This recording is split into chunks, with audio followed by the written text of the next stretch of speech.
purpose of this press conference is to publicize the legislation previously introduced to repeal federal criminal statutes dealing with the personal use or possession for personal use of marijuana. I cannot think there are many people who are in favor of using limited federal resources in law enforcement to arrest people because those people decide to smoke marijuana. I don't think that it is the government's business to tell you how to spend your leisure time. Now, there are a lot of things that people do that I don't do, and I think they should be free to do them. There are some things I do that other people don't do, and I want to be free to do them. This notion that we somehow have to either approve or criminalize all human activity is, as I said, a great misunderstanding of what's needed for a liberal in the broad sense government, a government in which people are free to do as they wish. I'm very proud to offer my support as a co-sponsor of this legislation with Chairman Frank.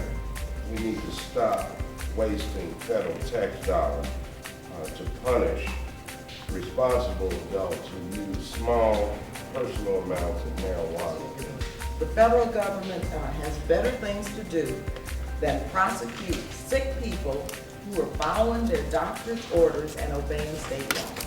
This legislation will bring relief to persons suffering excruciating pain from debilitating illnesses and redirect scarce law enforcement resources to combating criminal activities that pose a serious and real public safety threat.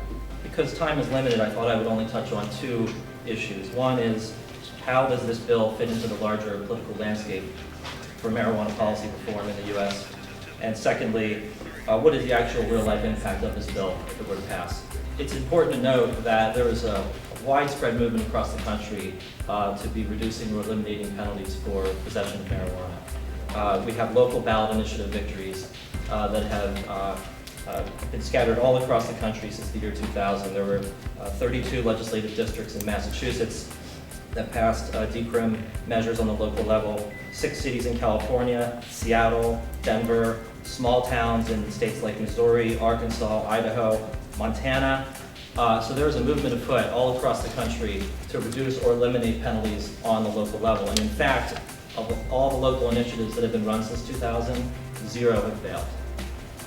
Now, what is the real-life impact of this bill before us today if it were to pass? First and most importantly, it would end the arrest and sentencing of marijuana possession on the federal level. It's the most important thing.